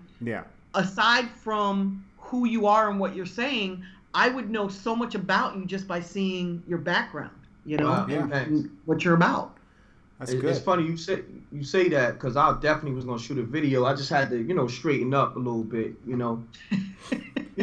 a day or two. I didn't. You can understand where I'm coming from. See my Christmas decorations? Guys, I'm cleaner than both of these guys. You are. You're very sweet. Yeah, salute. And your I live alone though. I live alone. But your environment tells me so much about you. Like everything's sleek and black and white, and it's somebody who really knows you. Yeah. Can get that. Like if I put you in Rex's environment, you wouldn't fit. Like it would be like, because I know you, right? It would be like, wow, Jordan, are you your grandmother's house? Are you your mom's house? Like where are you? Because you're so sleek and so artistic and so black and white and on point. You know what I mean? It's just you can see the difference in your personalities just from the background. You know people. You know people. So guys, okay, so this is where we start. You get your visuals right, okay?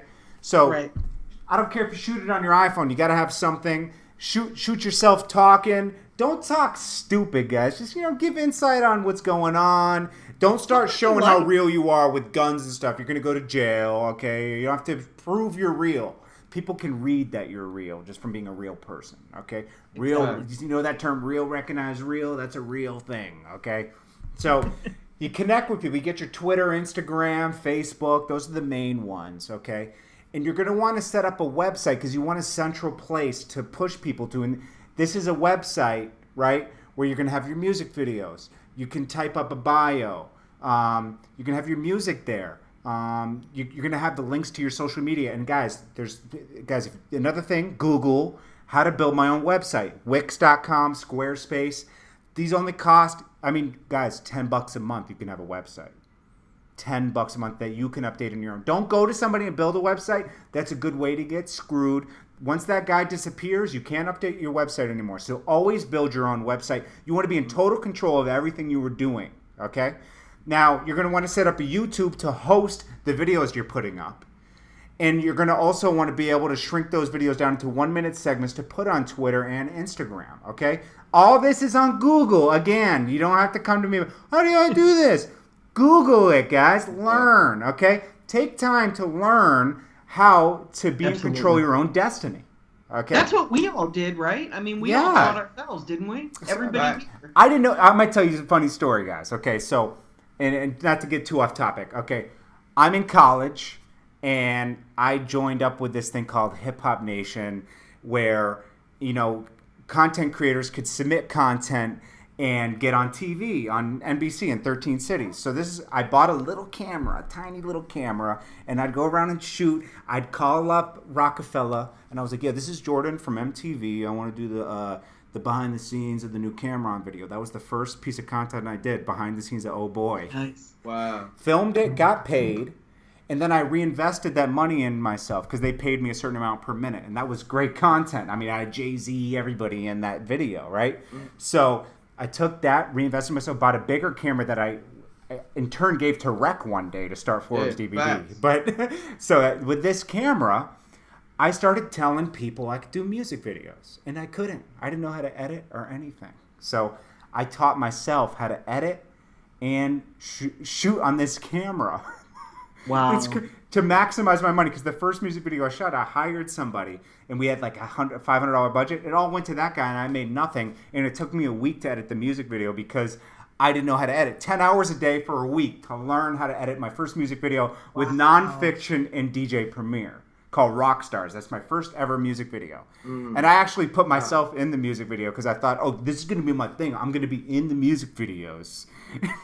It was funny. Right. So then then Core Mega called me after that. I did his music videos. Then all of a sudden I'm doing Mob Deep's music videos. And then boom. Core Mega still owes me money on music videos, but that's another story. That was my start, though. You got to take L's to get to the wins, right? So that was the loss I took to get to where I am now. That's how I look at it. But also know that an L isn't always a loss. Right. An L is a lesson. A lot of times. Ooh, I like that. I like An that. L is a lesson. I like that. Okay, so Wendy, we got them set up. They're doing. I'm sorry. Go ahead, Wendy. I didn't mean to cut you off. Yeah, so you've got your website, you've got your content, and Yep. you're moving along. Yeah. Now you want to go out into the real world and start performing as much as you can, Yeah. even if it's free, everywhere you can. You don't want to pay to perform, but you want to perform everywhere you can for free. Yeah. So at events, to open for artists that are coming through town, wherever you can, you just want to get your name out there. You also want to start interacting with people just like you're doing online. You want to do that in person so that people get to know you. Oh, hi, I'm an artist. I do this kind of music. What kind of music do you like? You want to interact with them. You don't want to just promote and blitz and drive them crazy at first. You want people to start to get to know you. So go to any hip hop event you can and just talk to people, basically. Absolutely. And conferences. Conferences are big. Not even just hip hop venues. Like if you've got a street festival going on, or you've got some sort of a May Day event in your town, you want to reach out and see if you can perform at that event for free. A lot of times community events want people in the community to participate, and you can do that. What I do with my artists, and I'm about to give you like the Wendy Day secret for building success, right? Okay. What I do is I take a map and I draw a 5-hour driving radius around wherever I am as an artist, right? Okay. And then that becomes my territory, so that I'm not just working Brooklyn or Des Moines or Chicago or Atlanta or Macon, Georgia. I'm working a 5-hour driving radius. So all of those cities and towns in that area are my market. I'm going to go to each one of those different markets. And the reason that I picked a 5-hour driving radius is because I can work that. If you don't have the budget to work that, you might do a 3-hour driving radius. Yeah. You might do a 1-hour driving radius. But you want to be able to work that entire area. You want to be able to meet as many people. You want to perform in as many places. You want to give out music, whether it's download cards or CDs or whatever way people in your area consume music. You want to be part of that, right? You want to give them music the way they consume it. Yeah. And if your budget is small, you're going to start out in a smaller area. And as you start to make money doing verses for people, or when you start to get paid for shows, you're going to then increase your area a little bit bigger, a little bit bigger, a little bit bigger. Like with Trouble, we've only worked a 7-state area. Really? His music is played outside of our 7-state area, but we're only focusing on Northern Florida, Georgia, Alabama, North Carolina, South Carolina, the lower part of Virginia, like the Richmond, Norfolk area, and Mississippi. Like it's a 7-state area that we're targeting. Wow. Those are great markets, though, for the South. Great markets. And he's making a great living in those markets. Like he's doing really well. And as the money comes in, we go a little bit wider and a little bit wider. A couple weeks ago, he did a show in Dallas and a show in Houston. So we're expanding as the income is coming. But we started with a decent budget. We had an investor. I don't want to mislead you into we started with, what was your example, $1,000? Yeah, let's say with we started with 150 times that. We started with more money. Okay, well, let's than get $1,000. But because we had more money, we were able to go bigger. But guys, with $1,000, right? The website's only, if you want to buy the whole website for the whole year with a domain, is only $150, okay? I mean, honestly, you could pay monthly if you want to. You could break it down to $12, okay? Then the music videos, you're shooting for free on your phone, and YouTube is free to upload to, and then in social media is free, okay? The next thing you're going to want to do, Wendy mentioned going out to events, right? That's usually like $20 at the door or something to get into a lot of these events.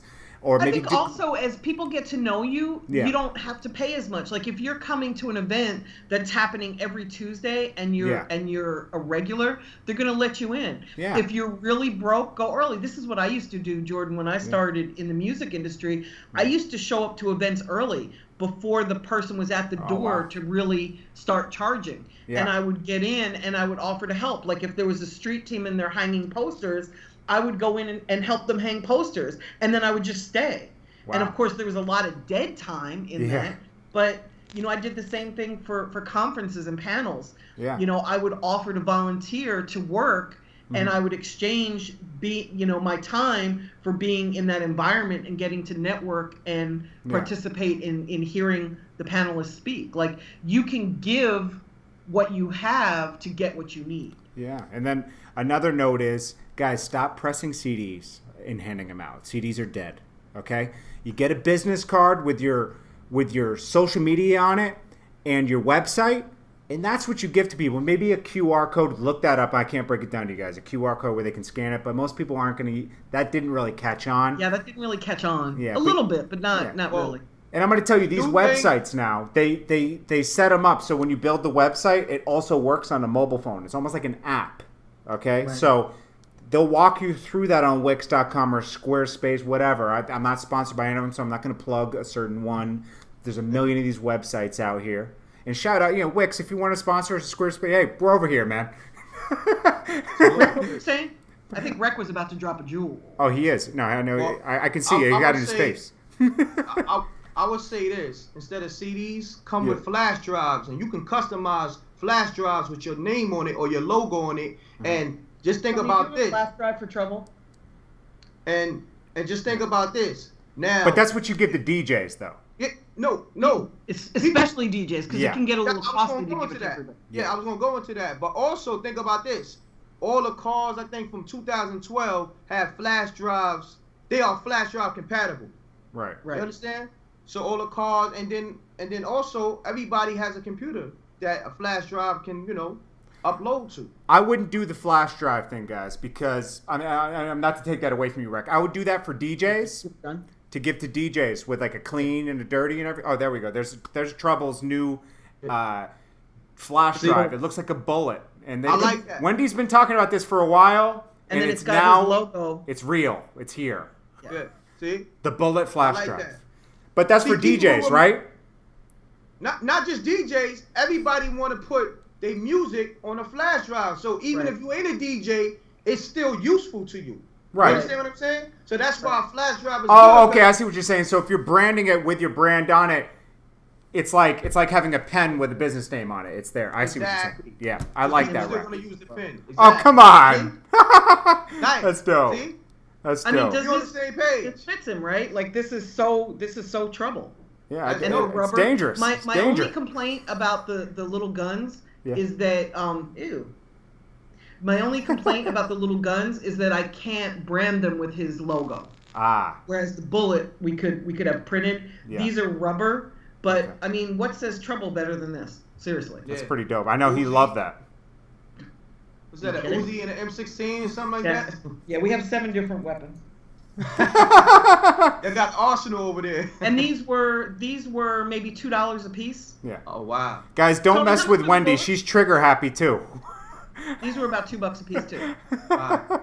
Nice. But now understand that when we press CDs, and we do still press CDs for the smaller towns where people still want CDs, and again, Trouble's not a pop rapper, he's a street rapper. So our market still listens to CDs. We press CDs for 30 cents a piece. So I can press, more CDs than I can flash drive.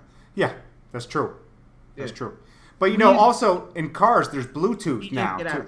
Oh, that's yeah, they don't have CD players in cars now. It all streams from our. Exactly. That's why I was saying go back to the thing on the business card. Having your website on the business card, it could stream from your phone. Right. And go right onto the car. So I see what Rec's saying with the flash drives, and if you're able to put your logo on it, they're not going to just use it for your music. They're going to use it for other stuff. But they're going to use it for. I want them to use it, but I want them to use the logo every time they use it. Exactly. I like that. It's a combination of everything. I agree. Flash drives, and then having a Bluetooth, so you can stream the music from the phone. Exactly. But bear in mind, if you're gonna give out like business cards with your links so that they can hear your music, you've got to entice them to want to listen to your music. Right. You can't just hand out 100 cards and walk away. They'll be like, who the fuck was that? This is not interesting. But if you engage them in conversation and you talk a little bit about yourself and you find some commonality or some interest in them wanting to check you out, they'll do it. And another thing, guys, I know this is said at most music conferences, but if you're going, okay, where did you go eat today? Did you go have lobster? Did you have a nice steak dinner or something? But then you're complaining you don't have enough money for your music. You have to sacrifice in order to get rewards out here, okay? So you're not going to be eating steak. You might be eating ramen noodles and saving that $40-$50 that adds up, and then you could reinvest in yourself. I mean, come on. Absolutely. The website is $20 a month. That's very important. You know? So, come on, agree. guys. I couldn't agree more. Yeah. So let's get into, let's warn people about one thing, Wendy, with radio. We've got a lot of DJs out here saying, give me $500 and I'll spin you in all the clubs and I'll spin you at night and you'll get those spins going. Shit. And $500 is cheap. It is cheap. I've seen guys These lose DJs $30,000 at radio. Exactly. You know, first of all, not everybody should be at radio. Right. Facts. You know what this comes from, Jordan? It comes from, as an artist, as a rapper, you're a fan of rappers. Yeah. So you're looking at Lil Wayne, you're looking at Lil Yachty, you're looking at 21 Savage, you're looking at Trouble, you're looking at Kevin Gates, you're looking at Nicki Minaj, and you're looking at all the ways that you're seeing them, and you then figure, oh, okay, I have to go buy World Star, I have to go buy radio, I have to have 1 million views. There's something in the artist's mind, instead of starting from step one and going up the staircase, it's like they want to start at the 10th floor where the superstars are, and you can't do that. You've got to kind of step back and figure out, okay, if my goal is to get radio, how am I going to build a buzz strong enough at the street level that when I go to the radio station or when I hire the legitimate proper people to go to radio for me, how am I well known enough in the community that they're going to want to play my record? Or am I just wasting money at radio? Right. That's a good point. And I hate to, I hate to kill people's way of making money. Shout out to DJs because they matter. But there's a ton of guys out here. They're just taking money. Yes. I remember when I first started working with Trouble, there was a DJ outside of Tampa, Florida, who said, I love Trouble and all that, but I'm going to need $5,000 in order to spin him at the hot clubs here and to get all of the other DJs in my crew to play it too. And by the way, that's only for a month. So if you want 3 months of love, you're going to have to spend $15,000. Well, Tampa's a great market and all that, but I'm in a 7-state area. I can't pay $5,000 to every DJ crew in that area. That's more than my budget. That's more than Jay-Z's budget. That's a lot of fucking money. So we needed to figure out a way to get Trouble popping on the street so that the DJ had to start playing the record. They had to show love. And it took us months and months and months. We didn't try to circumvent that foundation or those first few steps by going right to that DJ. Oh, let me just spend $5,000 and my music's so hot it's going to catch on. That's never the case. I can count on one hand the number of songs that were hit records right out of the box that people just started. Records are worked. Records are worked. Records are worked, and they're worked for a long time.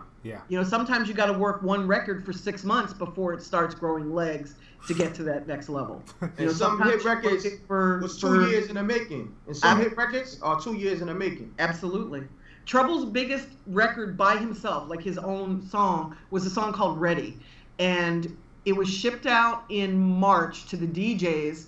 It started getting embraced in the streets and the clubs, right? It started to get picked up by Hip Hop Nation at Sirius in July or August. Like, they started spinning it every now and again. We didn't go for radio with that record until September.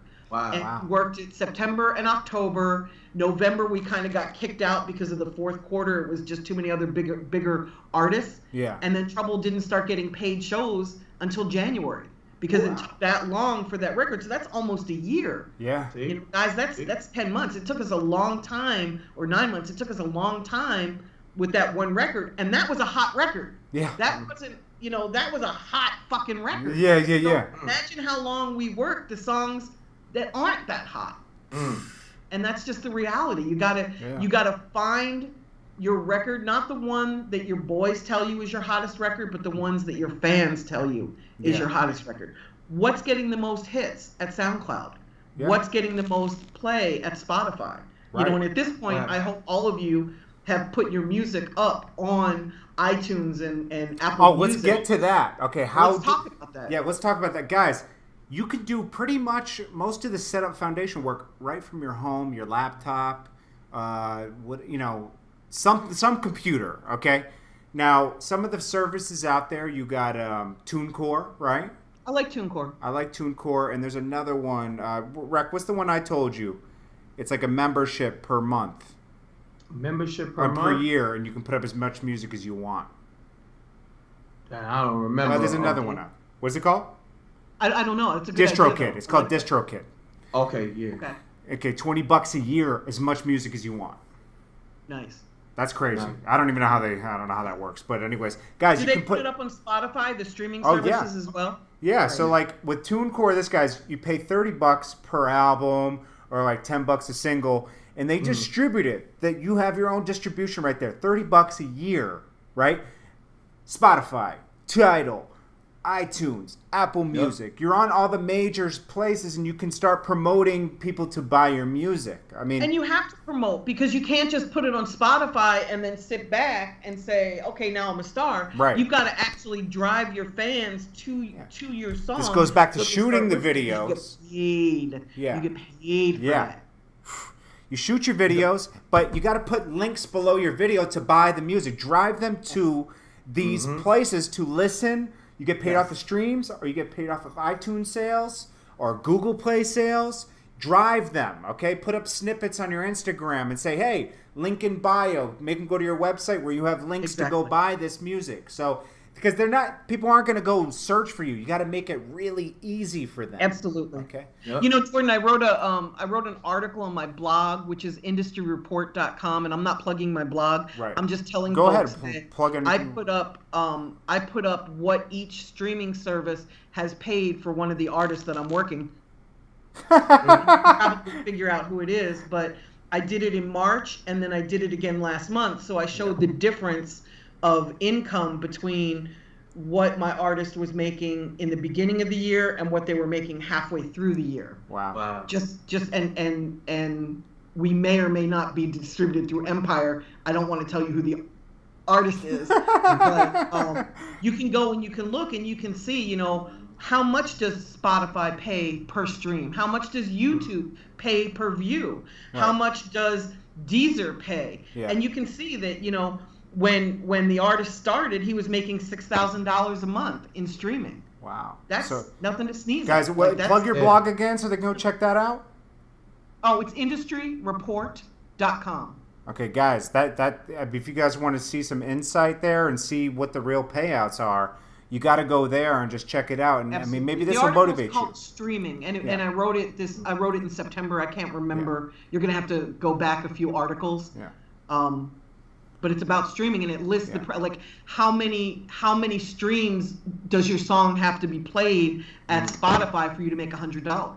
Like I broke it down that easy for you to understand. See, guys, we're giving you a lot of insight. I hope you guys are getting motivated and desire from this, and then resolve saying you won't stop until you get it. Right? Exactly. First question. This is for people that don't know. What's the difference between a distribution deal and a joint venture? What a great question. There's really three basic kind of deals. There's an artist deal, which is where the artist gets somewhere between 12 and 15% of the retail selling price of the single or the album. Yeah. And I'm old school, so I still call them albums, but the body of work. And out of the artist deal, you pay back all of the expenses that are spent for your marketing and promotion. This is if you sign to a label, right? Yeah. Back, exactly. You pay back all of the money that's spent on you out of your little 12 to 15%. So once you pay back all the money that's been spent, then you start receiving royalties, which is between 12 and 15%. Okay. Very few people that I know signed to major labels have ever recouped. Whatever they get for their advance is usually what they make. Okay. I don't know anybody that's I can count on one hand the artists that I know that have recouped. Usually it's the superstars like Eminem, Jay-Z, etc. The next worst deal that you could get, that's kind of a weird way to say it, isn't it? A better deal that you could get, much better way to say it, would be a joint venture. And that's a 50-50 split. Now, to get a joint venture, you've got to be bringing more to the table. You need more leverage. So you've got to have your fan base already in place. You've got to have a reason for a label to say, you know what? Instead of giving you 12 to 15%, I'm going to give you 50%. You got to be bringing a lot to the table. Yeah. And then the next better deal, which is the best deal you can get, is a distribution deal. And that's usually an 80-20 split where you keep 80% as the artist, 20% goes to the label or the distribution company. The thing about a distribution deal, though, is they very rarely advance money. And you've got to have enough money to put out a record.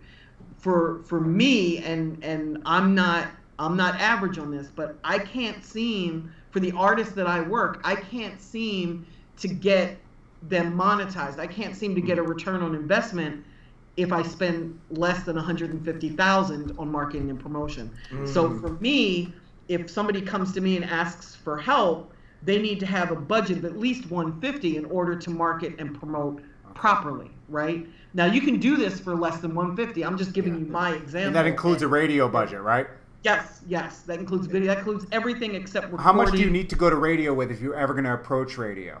30,000. It starts at around 30,000 for regional radio. If you're going to go national, which I don't suggest anybody do to start, because it's hard to chase all over the country to back up that radio to perform in all those areas and to work all those areas. But a national radio budget can cost you $100,000 and up. Where does that money go? Well, what you do is you pay a radio promotion person, and then they go to the program directors at the station, and they work out a financial arrangement where the program director will put you into rotation. Okay. And regional guys means within your radius, a couple states. Remember the 5-hour driving radius? Just so they don't know. Yeah, just so they know. Yeah. Hey, sometimes real basic here, you know. So I like that. I like basic. So guys, if you don't have 30 grand and someone's coming to you with dreams, if it's too good to be true, it is too good to be true. For $1,000 bucks. Sorry. For $1,000 you're not getting played on the radio, guys. That guy's taking that money. He just went to Ruth Chris, took out some girls, had some steaks, and calling you, yeah, we're spending you tonight, bro. I love that you said that because, so many of the people that I run into in the industry are either inept or fuckboys. Yeah. And you can lose a lot of money in this industry. It's crazy. Yeah. So you've got a lot of con artists out there, guys. Yes, you've got people can't pay to get on MTV. Money, because that's their job. Their job is to rob you, right? To take your money. Yeah. And then you've got people that tell you they can do something but can't. Right. So their ineptitude is making you lose money. Yeah. And I'd say there's more inept people and more fuckboys than there are legitimate people working in this industry. Guys, you got to really research. And they hang out in the club and they figure out, it's like, hey man, you're not on MTV? Yo, give me $2,000, I'll get you on MTV. You can't, it's illegal to pay to get on MTV, guys. You submit it, you get a video guy, and they submit it like anybody else. And if they like it and you got the spins behind you or the support behind you, they're going to play it. Exactly, then you get played. But you need to have that story. You can't just shoot a video and send it to them and become a star. It doesn't work that way. Yeah, you've got to have a buzz. You've got to have a following. You got to look like something. YouTube views. Yeah. You've got to have social media popping. Exactly. It's the whole package. Yeah. So focus on your foundation first, guys. You can't shoot from the bottom, from the mailroom to CEO. It doesn't work like that. You got to be consistent. Don't think you're going to shoot the video. Yeah, and don't think you're going to shoot the video and be a star tomorrow. You might have to shoot 100 videos before you ever get there. Look at Cash Money Story with Wendy. How many CDs did they drop before they got a Universal deal? 31 over a 6-year period. 31 over a 6-year period. Took them 6 years to get that big deal, guys. I mean, they were millionaires, but that wasn't enough for them. They wanted to be superstars. Exactly. Still put the work in. I got another question. Okay. Hit me, right? Which a lot of artists don't know. What is publishing? Publishing is the ownership of the music and the lyrics. It's the real estate, if you will. Okay. And I'm not going to get too deep into it because publishing could be a whole nother 2-hour discussion. Yeah. We'll save that for your YouTube channel. I'm sorry? We'll save that for your YouTube channel. Exactly. Yeah. Exactly.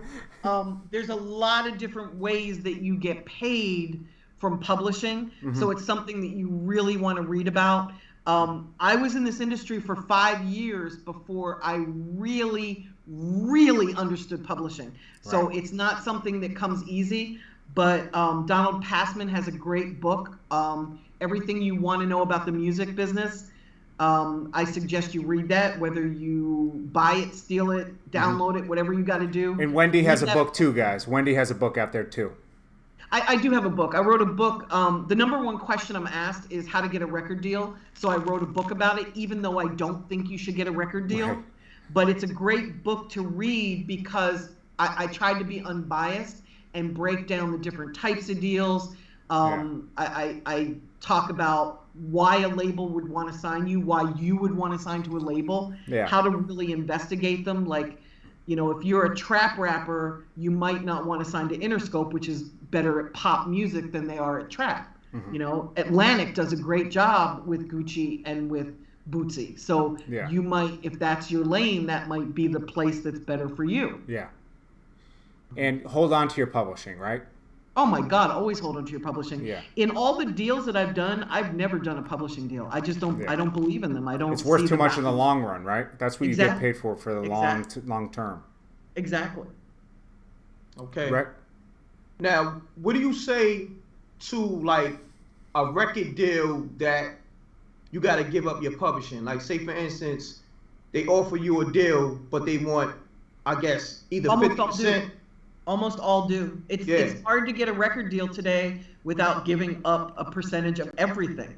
Mm. You know, 360 deals want half of everything except your show money. And of your show money, they either want a 60-40 split or a 70-30 split. You get the bigger split, but they still want, you know, almost half. So I guess the answer to that is how bad do you want to be signed to that label? Because unless you have leverage, you're going to have to give up a chunk of your publishing. Yeah. It's reality. Yeah. Wow. Now, one more question. What is a manager? I love this question. A manager is the person on your team that steers the ship, if you will. It's the person that you hire that's going to put the rest of your team together. They're going to sit down with you and figure out what the goal is, and they're going to put a plan in place to get you to that goal.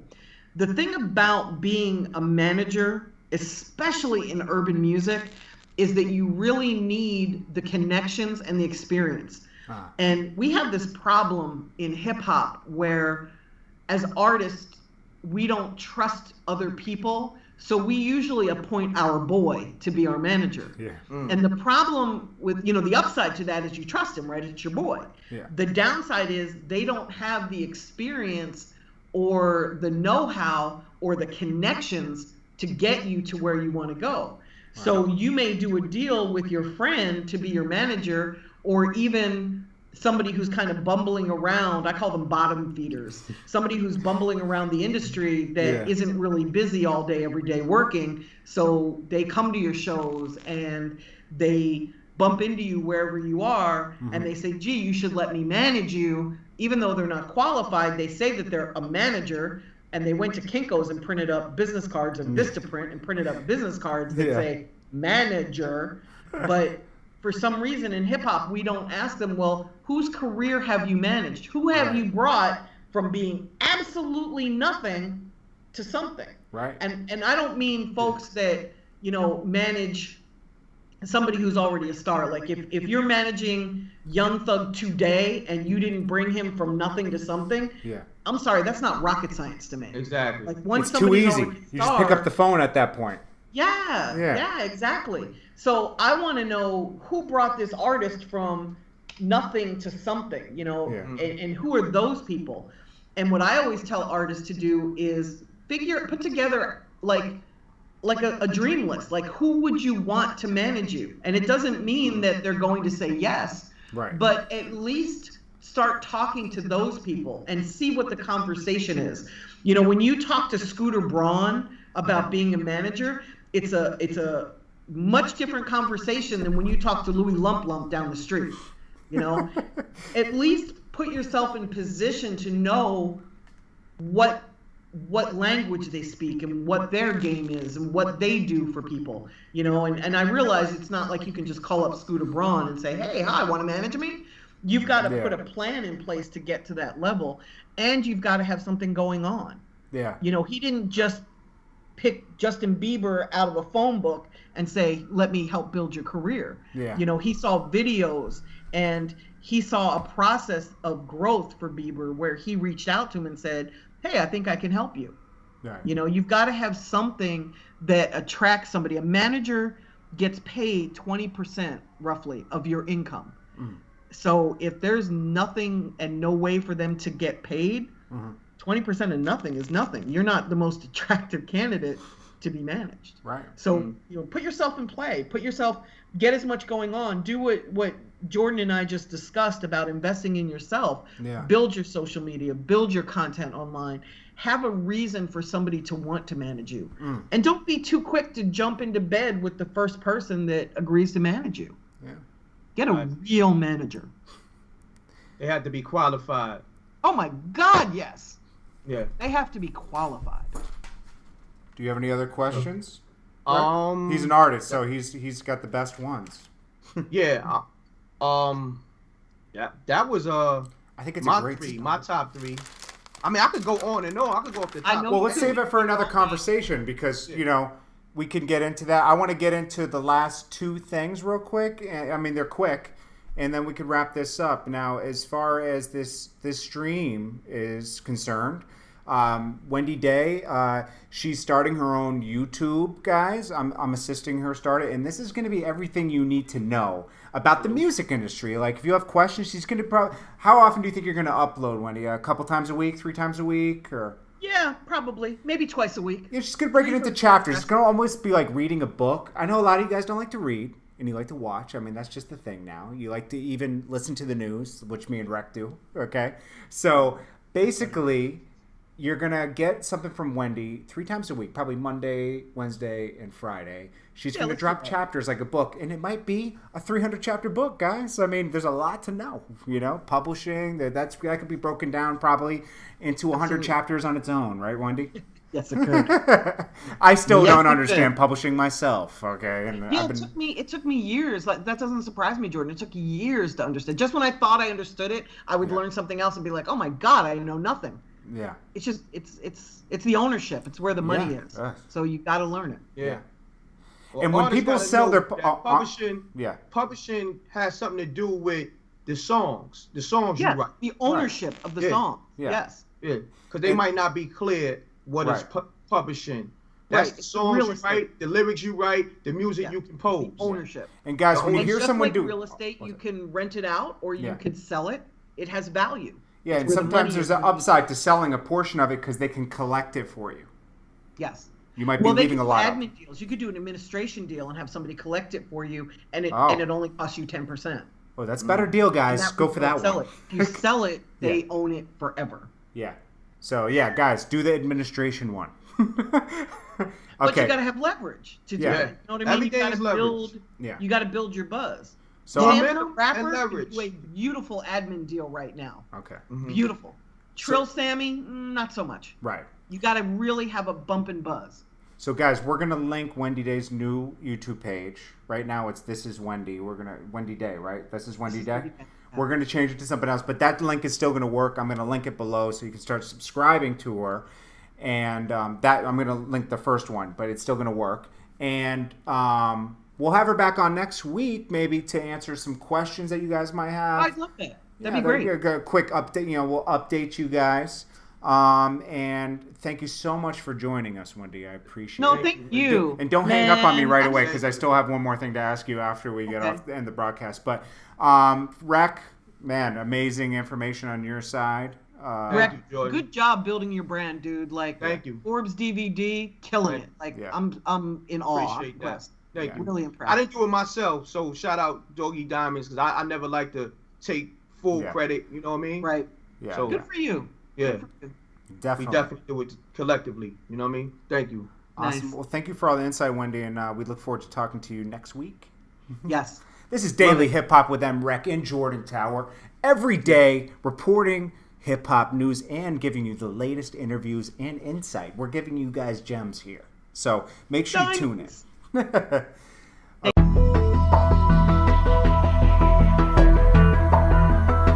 Stay tuned. We'll be live at you in a few minutes. This is Daily Hip Hop News Live with Jordan Tower and MREC, bringing you the latest hip hop news.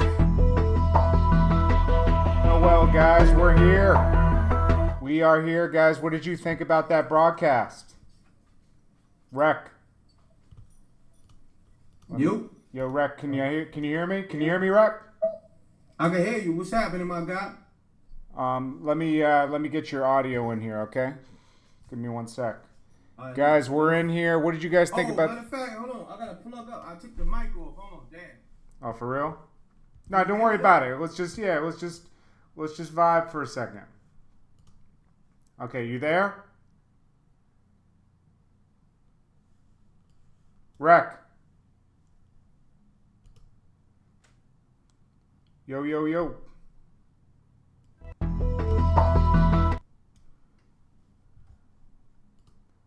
Here, Rec, I might just get you on like this. It's easier. You hear me? Yeah, I can hear you. What's going on, people? Yo, guys, there's going to be a replay, okay, right after this. We just wanted to stay live and talk to you guys for a minute. The show's right. We're here, guys. We're here. We're live. Yeah, we live in the chat room, too. So, Amir G, that was... Yo, that was us, Amir G. Come on, bro. You know. So this was a very important episode, guys. Wendy Day. She gave you guys the keys to success. This is just part 1 with Wendy Day, and I'm helping her. Talk. Yeah, and I'm Talk for real. And I'm helping her start a YouTube channel. It's gonna be This Is Wendy Day. We'll probably make it like rap code. We're gonna figure it out, but go subscribe to it now. It's already there. This Is Wendy Day, and Subscribe to that. yeah, and it's gonna be like a book, guys. Every day or every other day is gonna be a new chapter, like copyright, all this other stuff. You know, and guys, make sure you hit that Patreon link for us and support us, okay? Now, guys, Support that Patreon. Y'all stop playing. Let's get it. Y'all be giving y'all clubs talk. hell yeah. What did you guys think? Give us some feedback. Luke Keys, thanks for coming in here. Trill for Life, Champs Money, Saeed Guilford, Sincere Simmons. We do this for you guys. Eric Rabb, Tommy Lee Taylor, I see you guys. Salute. So, thanks, guys. We got a deadly wishable good interview. Saeed Guilford. Yeah, I just subscribed to her. Awesome. This is Wendy Day. This is Wendy Day on YouTube. Make sure you go subscribe, guys. Get her subscribers up. I think she was at 70 subscribers. I want to see her well over 100 subscribers by tomorrow, guys. We got 95 people in here right now. Go to youtube.com/Wendy. This is Wendy Day. This is Wendy Day. Can you type that in the chat real quick, Rick? You in there? Yeah, I'm in the chat. So go youtube.com/This is Wendy Day. Make sure these guys know that, hey, this is family. Yeah, You subscribe to us, you got to subscribe to her. You want to know everything about the music industry, guys? Go to This Is Wendy. Don't leave the chat. Just make sure you open it in a new window, click that subscribe button. And make sure you hit that Patreon, guys. Up there, there's a link. And, just make sure you go to Wendy Day, man. It's very important. Very important. If you guys like this is just scratching the surface. She's affiliated with us. And we're going to support her just as she supports us on YouTube, guys. It's all about supporting your people. You got to support your people. That's all it's about. Definitely subscribe to her, guys, because, guys, if you like that, she got that for a year's worth of stuff. She's going to drop these 5-minute videos every Monday, Wednesday, and Friday. I got her on a schedule, and she's going to be just, giving you guys the keys to winning in this music game. And make sure you guys don't get screwed out here. Right, Rick? Yeah, Yo, that's what it's all about, man. Not getting screwed, not getting fucked over. And also, this information helps you so you don't be put in those situations. So shouts to Wendy Day, shouts to JT for making a plug. Jordan Tower, that was a big, major key. Hey, guys, I got to tell you, Wendy doesn't even remember, but she used to mentor me in '02. I used to call her phone, right? And she used to give me keys, like how to, like, get in the game and what to do, what not to do. She doesn't even remember this. We re-linked back up in 2008 and 9 when I started working with Young Buck, right? She started, I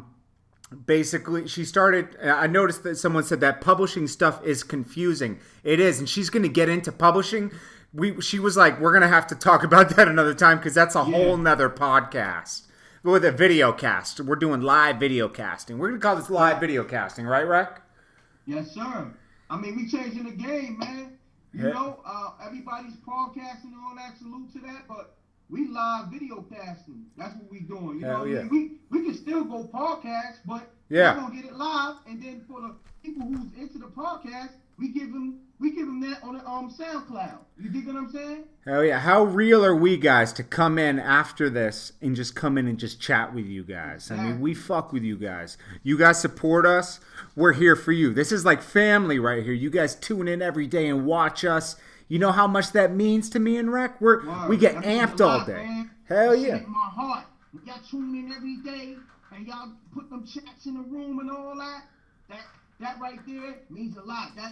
That's real love, man. So we ride with y'all, you know, show that Patreon love, show that dailyhiphopshot.com some love, and let's keep this thing going every day, man. We're going to do this for y'all. I'm going to start calling you guys the JT family, Daily Hip Hop family, MREC family. You guys are fam. This is fam right here, man. Salute, man. Let's get to the name. Shouts to Matic World. There's a lot of people in here. Just me. A Deadly Wishable. Who else? Just me. Cooper Celico. Cooper Celico. In here wilding as always. Stamps Money. What up? Hassan Ali. Everybody. Avery Walton.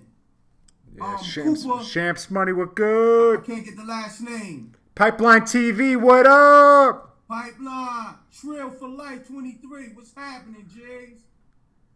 Let's see. I just got to burn more after eating. Yo, Ghost, what up? Matic World, we changing the game, man. We need those Patreons, man. The support, man. We're going to keep this thing going every day. Yo, 1, 2, 6. Now, guys, if you missed part of this stream, don't worry. It's going to be available in my playlist on my channel, Daily Hip Hop, or you go to the news, right? And then basically it's processing. It'll be available as a regular video in just an hour, but it'll be available right away for the replay on my channel if you look for it. I'm going to make it public in a second after we end this. But guys, and it's going to be on Rec's channel too, MREC TV. Facts, y'all. Let me shout some people, Jordan. Okay. Shouts to Taylor, 1100. Yo, that Biggie documentary is coming. Me and Gene about to do something real exclusive real soon, probably like in the next few days. But we're going to do a live stream with that in November. So that Biggie documentary, if y'all want that, y'all can buy the tickets, man. Y'all got to listen, man. Go to them links that you see in them uploads when you see Biggie bodyguard, you know, mentioning the situation. Y'all got to go to those links. But on another hand, let's shout these people out. What's that? I can't get that name. SCHELLZ. What is that? JSC Hells? I don't know. I'm trying to get these names. Mr. So What? Who else? James Galloway. Saheed Guilford. Who else? Yo, 123789. Respect.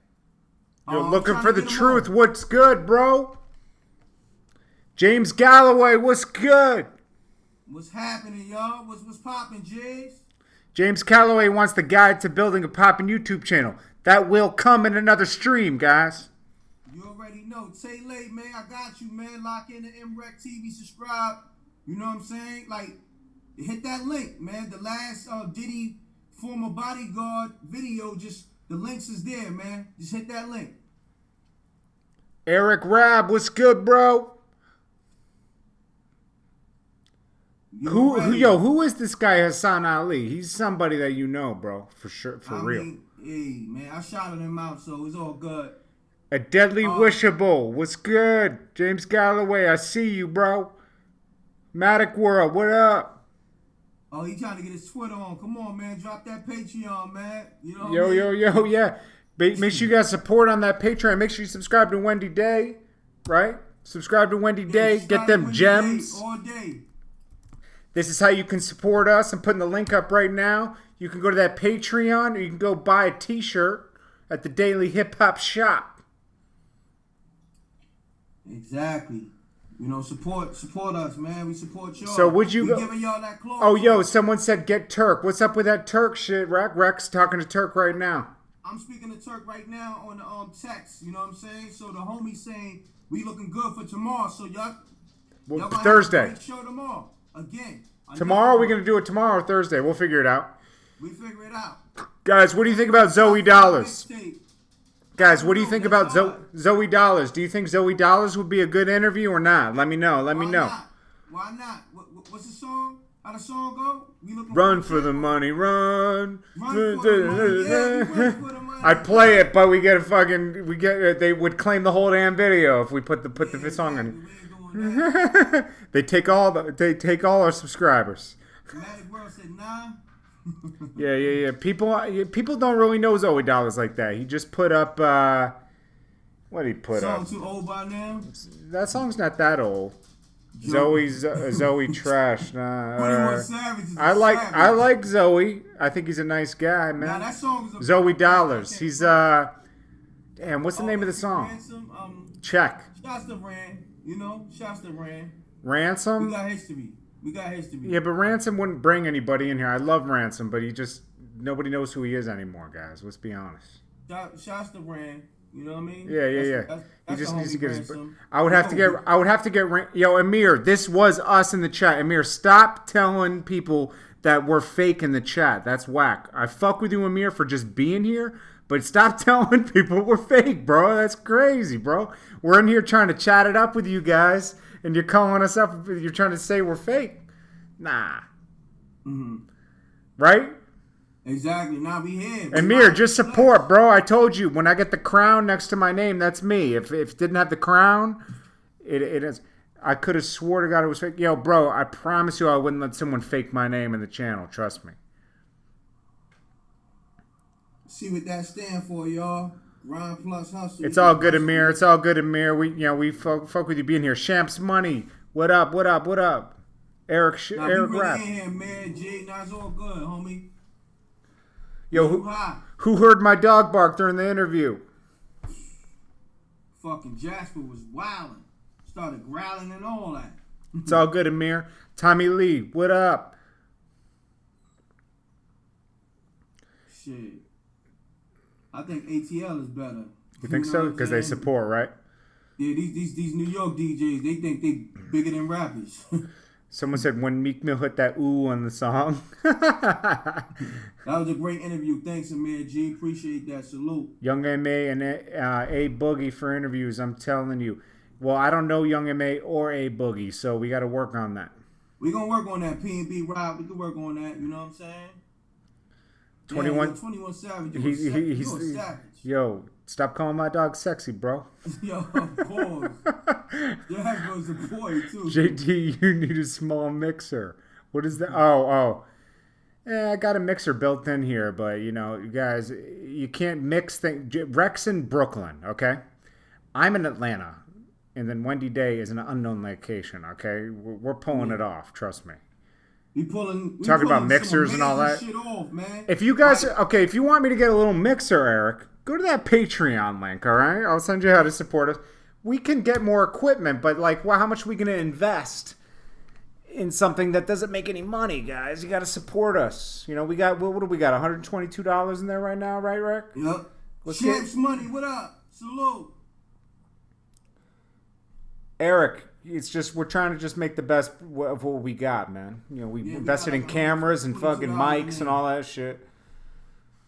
Luke Keys, what up, bro? Okay, guys, I think we're going to end it here, man. We did 10 minutes of chat. Here, man. Let's not make this over 2 hours. Change, man. MRAC all day, man. You know, Ask anybody about me. Jordan, has I ever changed? Nah, let's end this before it gets to 2 hours. Yo, we appreciate you guys. We love you for coming to the chat. Peace. Peace, man. Thank y'all. This is Daily Hip Hop News Live with Jordan Tower and M-Rec, bringing you the